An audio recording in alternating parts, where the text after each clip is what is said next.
खुलुमबाय बयखौबो दा बे समाव आं दंफैयो थेलामारा सिलिकाबारि होननाय गामियाव बेयावहाय दिनै सनितपुर जिल्ला थेलामारा ब्लक इउपिपिएलनि दैदेननायाव रंजालि बैसागु फोरबो फालिदों।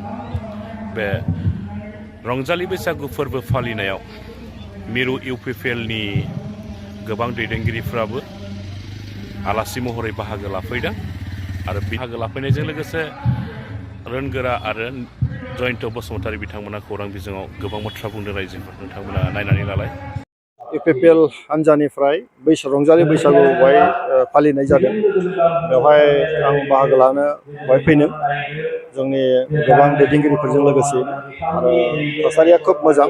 रंजालि बैसागु रंजानो थाखाय बयबो बेवहाय ज' जाफैदों, रायजो राजाफ्रा ज' जाफैदों। आङो गिबियाव रंजालि बैसागुनि मुङै सनितपुर ओनसोलनि गासैबो आइआफा रायजो राजाफोरनिसिम आंनि खुलुमनाय सिबिनाय गाहाम हामलायनायखौ आं हरबाय आरो मिजिंथिदों बे रंजानायनि गेजेरजों जोंनि गेजेराव आरोबाव संसार जानायाव जोंनि गेजेराव आरो गावजों सोमोन्दोआ गोख्रों जागोन आरो इसोरा जोंखौ बयनोबो अननाय हरथों। जोंनि संसारा मोजाङै जों जाहाथे जालांनो हायो, बेनि थाखाय इसोरा जों जाहाथे अनहरो, बेनि थाखाय आङो बयनिबो जानानै इसोरनि खाथियाव आं आर'ज गाबो आरो खोब मोजां जादों बे फालिनाया। बयबो बाहागो लादों आरो बैसागु रंजानायनि जि महर बेवहाय आं नुनो मोनदों। जिहेतु बिसायख'थिनि रिजाल्टआ मोनसिगोन दा नोंथांनि दोलोनिफ्राय नोंथाङा साबेसे देरहागोन? नंगौ, रंजानाय जामारगोन निस्सय बेहाय रोखा इउपिपिएल हान्जाया बैसागुआथ' रंजाबायानो जों आगोलावबो बुंदोंमोन मा बिसायख'थिनि उनाव बैसागु फैबाय, बैसागुखौ जों रंजाबाय जोङो। 4 तारिखआव मोनसे आरो गोदान मोनसे खौरां फैबावगोन, बेबो रंजानायनि खौराङानो जागोन। गतिके जोङो 4 तारिखनि उनावहाय आरो जों रंजाबावगोन, गतिके डाबल बैसागु जागोन। दा जोङो नैबे बिसायख'थिनि जि रिजाल्ट बे इउपिपिएलनि थाखाय खोब मोजाङानो जागोन। जोंना गासै 18 जन बेक्तिखौ जोङो जोंनि हान्जानिफ्राय बिजाथि महरै दैखांदोंमोन। बेनि गेजेराव जों बरसला समस्तियाबो मोनसे आरो जों मिजिंथिदों बरसला समस्तियाव जों देरहागोन आरो जोङो स्पस्त' एबाराहाय जे जों 10थानिफ्राय 12था बिजाथिखौ जों देरहाहोनो हागोन। खारन जोङो रायजो राजाफोरनि गेजेराव थानानै जों खामानिखौ मावदों, रायजो राजानि बाथ्राफोरखौ जों मिथियो, रायजो राजाफोरा जोंखौ अननायखौ जों मिथिदों। बे बाथ्राखौ नोजोर होनानै जों बुंनो हायो जे 10थानिफ्राय 12था जों देरहासार जागोन। माखासे खौरां बिजोंफोर नुनो मोनो जे एगजिस्टमेन्ट हिसाबै नोंथांमोननि दोलोखौ सानैल' मानसि बिजाथि देरहागोन। बिसोरबोथ' रायजो राजा नङा। गोबां एजेन्सिफ्रा गोबां गावसिनि बाथ्राखौ होनो, बिसोरथ' रायजो राजा नङाना। भट होग्राफोर रायजो राजासो आरो जों पार्टि हिसाबै जोंनि वार्कारफोर, बुथ कमिटि, प्राइमारि कमिटि गासिबो रायजोजों थानानै जों खामानिखौ मावो। गतिके बबे गामिनि रायजो राजाफ्रा जोंखौ अनदों अनाखै बेखौ जों मोजाङै मिथिगौ। बिथांमोनाथ' मोनसे अंकजोंसो एसेस खालामो। बेखायनो जोङो डाइरेक्ट रायजो राजाफोरजों थानाय जिथु खामानिखौ मावदों, गतिके जोङो रायजो राजानि बाथ्राखौ जों मोजाङै मिथिगौ आरो बेखौनो जोङो सोमोन्दो लाखिनानै बाथ्राखौ जों बुंदों रोखायै जे रायजो राजाखौ लानानै जिहेतु जोङो भटखौ गेलेदों, रायजो राजाफ्रासो भटखौ होदों। गतिके बे बाथ्राखौ लानानै जों बुंबाय थादोंमोन इउपिपिएलखौ अनदों रायजो राजाफ्रा आरो अननायनि बेवहाय खारन दङ गोबाङानो। खारन जोङो नुदों बेवहाय आसामाव दिसपुराव इउपिपिएलखौ दोरखार जादों, बड'लेण्ड ओनसोलाव आरो इउपिपिएलखौ दोरखार जादों। बे बाथ्राखौ बयबो बुंसोदों आरो जोङो नुबाय मा भट होनायावबो बयबो बाहागो लादों मोजाङैनो। बे बाथ्राखौ नोजोर होनानै जों बुंनो हायो इउपिपिएलआ एबार मोजाङैनो जों देरहासार जागोन। आंथ' साना जे बेवहाय सोरबा सासे मोनसे राजनितिक हान्जाया हारसिङै सरकार दानो हागोन। ना कंग्रेसआनो दानो हागोन, ना बिजेपिआनो दानो हागोन। खुनु पार्टिया हारसिं रावबो सरकार दानो हानाय नङा। ओंखायनो जों बुंबाय थादों मा जोंनि इउपिपिएल हान्जाया खुनु पार्टिजों गैया, जों हारसिङैनो दं। बेवहाय 10 जननिफ्राय 12 जन जोंनि एमएलए लानानै सोर सरकार दागोन जों बेखौसो जोङो नोजोर होनानै जोंनि थांखि बायदियै, रायजो राजानि थांखि बायदियै जोङो सरकार दानायाव जोङो सिन्थाखौ खालामगोन। रायजोसभानि बिजाथि हिसाबै जे सनितपुर आरो बिस्तारनि माखासे जेंनाफोर दङ, जिथु बिटिआर एग्रिमेन्ट, दा बेफोर बिटिआर एग्रिमेन्ट दफाफोरा दासिमबो आबुङै मावफुंजानायखौ नुवाखै। निस्सय। रायजोसभानि सासे एमपि जानानै मा फोरमायनो सानो? बिटिआर एकर्डनि गेजेरजों सनितपुर जिल्लानि आरो गहपुरनि माखासे एरियाफ्रा अलरेडि हाबबाय, गामिफ्रा हाबबाय। बे एकर्डआव दंखायोमोन आरो एकर्ड मथे गोबां खामानि मावबावनांगौ दं जोंहा, माखासे गामिनि हाबबावनांगौ दङ। बे प्रसेस बाय प्रसेस जागासिनो दङ। थांनाय बिसायख'थिनि सिगां गोबां खामानिखौ जों मावदों, माखासे थालांबाय, बेखौ जों मानियो। बिनि थाखाय जों खामानि मावबावनांगौ दङ।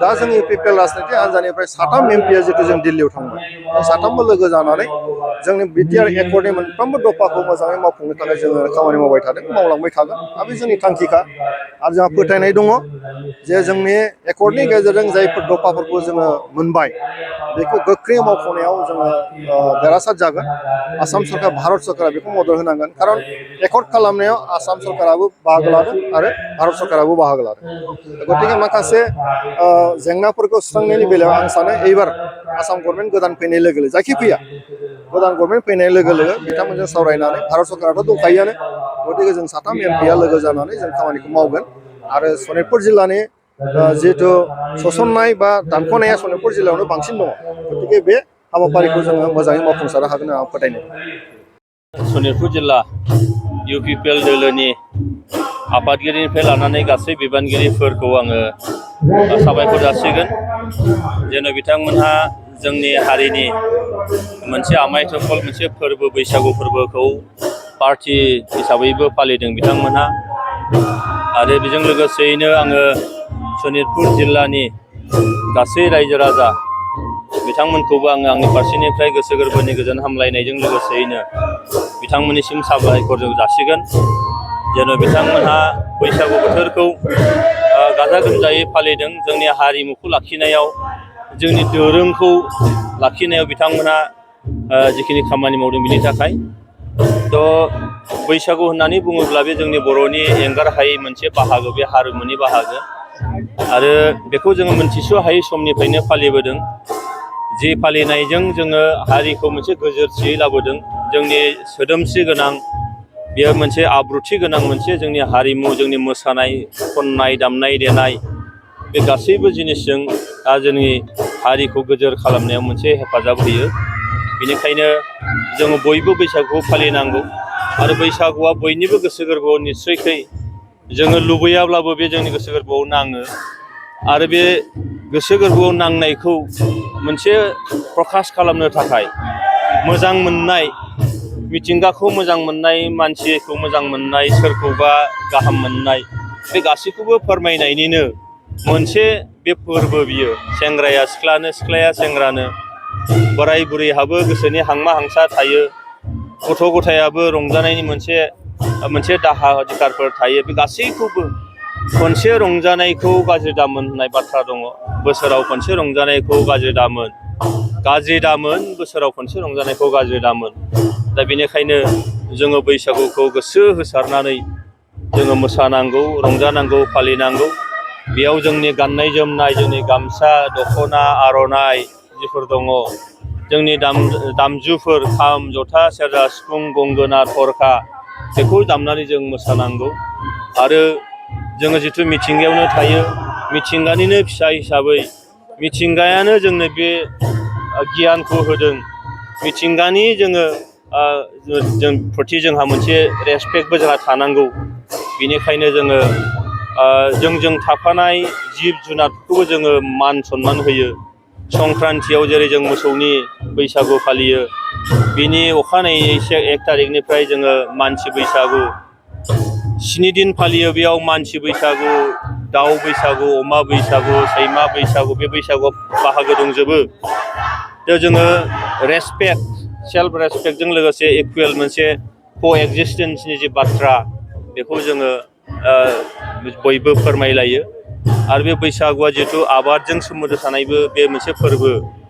बैसागु रंजाखांनानैनो जोंहा बोसोरसेनि जानायनि आदार बुथुमनो थाखाय जोंहा मोनसे दावहा बादि दैज्लां बोथोरनि दावहा बेनि सिगाङावनो जोङो रंजानानै लानानै जों गोसोखौ दाद आरो फ्राद खालामनानै लायो बे बैसागु बोथोराव जोंना सृष्टिनिबो मोनसे फोरबो बियो बेयाव मेथाइ सृष्टि जायो मोसानायनि आदब खायदा मोनसे सृष्टि जायो बेनि थाखायनो आङो बैसागु बोथोरखौ सासे सुबुं हिसाबै आङो बरायबाय आरो आङो रंजाबाय गोबां जायगायावनो दिनैबो बेयाव जों रंजानो फैदों खुंगिरिजों लोगोसे बेयाव बाहागो लाफैनाय गासै रायजो राजा मोसाखावरिफोर बिथांमोननिसिम आंनि गोसो गोरबोनि गोजोन हामलायनायखौ जासिहरबाय बैसागु बोथोराव जितु गंगोना मोनसे दामनायखौ बर'फोराव गंगोना होननानै बुङोब्ला बेयो जोंनिनो दामजुमोन दा बेखौ गोबाव सम जोङो बावगारनानै थाबायमोन मानोना बर'नि गेजेराव मोनसे खोमसि फोथायनायखौनो बुंनांसिगोन जे ओंखाम जानायाव सिफुं दामोब्ला हाथाय गयोनो, सेरजा दामोबा गोरिब जायोनो, उदै दनस्रा बुयोनो। बे बाथ्राफ्रा माबे समनिफ्राय बबे समाव फैखो मोनथिला, जायखौ लानानै बै समाव माने फंसे बाथ्रा बुङोबा बेखौ गिनायबो सोमजियोमोन नालाय, बेनिखायनो सेरजा दामनायखौ गारबायमोन, सेरजा दाननाय, सेरजा बानायनायखौ गारबायमोन। सिफुं सुनाया दिनै दाहोना लावखार गैयैखाय दिनै बेबो गोमालांबायमोन। खाम जथाया गामियाव गैलानोमोन। आरो बे गंगोनायाथ' माबे जुगाव गोमालांखो जों मोनथियानोमोन। बे दिनै खिन्थु GI टेग खालामनानै गंगोनाखौ जों लानानै फैफिनबाय। मानोना जोंहा गोदो गोदायनि मेथाइआव दङ रैसुमै देंखोजों गंगोनानि देंखोजों रैसुमै गारांजों होननाय मेथाइ मोनसे दङ। दा होमबा गंगोनाया जोंनि होननानै जों मिथिनो हायो। दिनै फैयै फैयै बेखौ मानगोनां प्रमद बर' दैदेननाय UPPL सोरखारा बेखौ दिनै GI टेग खालामनानै जोंनि गेजेराव बोनानै लाबोफिननो हाबाय। बेयो जोबोद जोंनि थाखाय गोग्गाथाव बाथ्रा। बेयाव आं मोनसे फिसा काहिनि बुंगोन, आं जेराव आंनि एक्सपिरियेन्सनि फारसेनिफ्राय। थांनाय 2016 मायथाइ जोंहा बरपेटानि हावलियाव थानाय BH कलेज, बे कलेजाव जोंहा बर' फरायसाफ्रा बर' फ्रेसार्स खुंदोंमोन आरो बेयाव आं दुलाराय बर' फरायसा आफादनि लोगो आफादगिरि महरै बेयाव बाहागो लानो मोनदोंमोन। आरो बेयावनो बे कलेजनिनो गोरायुं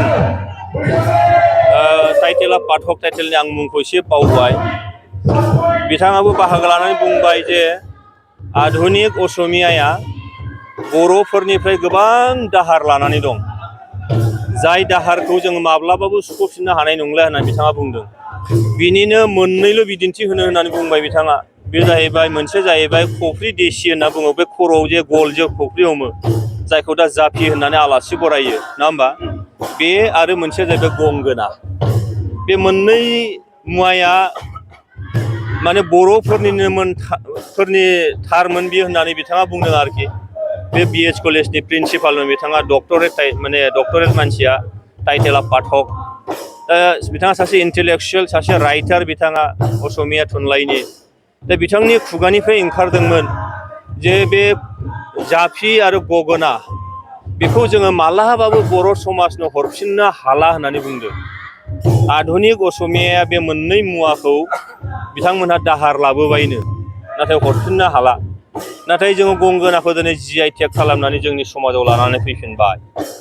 दा गंगोनानि देंखोआ जोंनि बबे मेथाइनि बबे सुराव गोरोबगोन, बे एसे साननो गोनां थादों दा जोंहा। असमिया मेथाइआवबा बिहु मेथाइआवबा मालाय देदेव देदेव होननानै दामो। दा बर'आव बे देंखोआ बबाव गोरोबगोन? बे देंखोखौ गोरोबहोनायनि एक्सपार्टफोर दङ, एक्सपार्टफ्रा निस्सय खालामगोन। आं मिजिं खालामो जोङो स्टार्ट खालामनांगोन, नङा होमबा? आरो बे दामदावियावनो निस्सय गोमालांदों। गोदो गोदाय जों खोनायोमोन बर'नि देंखोआ मोनबाल' देंखो दंमोन, मोनबाल' राग, जेरैहाय अष्ट राग दङ, नङा होमबा? सा रे गा मा पा धा नि सा। बे सा रे गा मा पा धा नि सानि गेजेरावनो बे नोङो गिदिर गिदिर जिफोर रागफोर दङ, बेयाव मोनबा रागजोंल' बर' मेथाइआ जायोमोननो। हयथ' बे मोनबा रागाव जोंनि गंगोनाया गोरोबोमोन खोमा आरो। आंना गोरोन्थि जाफ्लांनो हागौ, आं निमाहा बिदों। जोंहा एक्सपार्टफोर दङ, बे आंनि बुंनायखौ लानानै जाहाथे गोरोन्थि मिनिं दिहुना, आं आंनि साननायखौ फोरमायदों।